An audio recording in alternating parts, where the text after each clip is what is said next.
Gandang araw, ang ibabahagi ko ngayong araw ay uri ng tayutay. Magbasa, makinig, matuto at magsaya. Ako si Binibining Menya. Handa na ba kayo?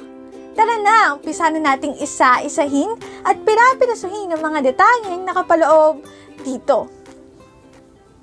Katulad ng binanggit ko kanina, ang ibabahagi ko ngayong araw ay tungkol sa uri ng tayutay. Isang katangian ng tula ang paggamit nito ng matatalinghagang pahayag o pananalitang hindi tuwirang inihahayag ang literal na kahulugan nito. Karaniwan itong ginagamitan ng paghahambing ng mga bagay na nagpapataas ng pandama ng mga mambabasa.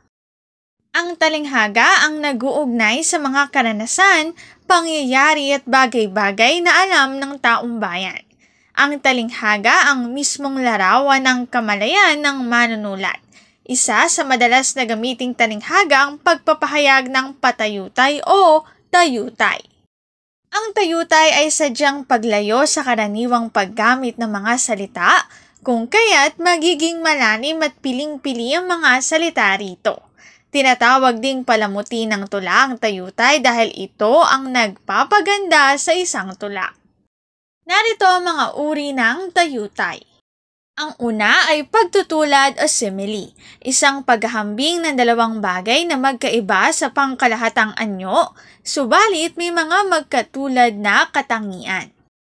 Ito'y ginagamitan ng mga salita't pariralang katulad ng, parang, kawangis ng, anaki, animo at iba pa. Ang ikalawang uri ng tayutay ay tinatawag na pagwawangis o metapora. Ito ay naghahambing ng dalawang bagay ngunit tuwiran ang ginagawang paghahambing.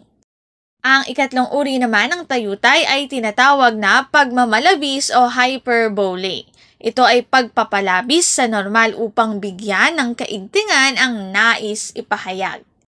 Ang ikaapat na uri naman ng tayutay ay tinatawag na pagtatao o personifikasyon.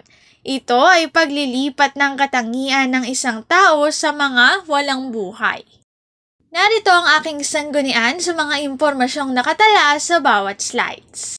Uri ng tayutay, dito na nagtatapos ang aking pagbabahagi. Sana ay marami kayong natutuhan.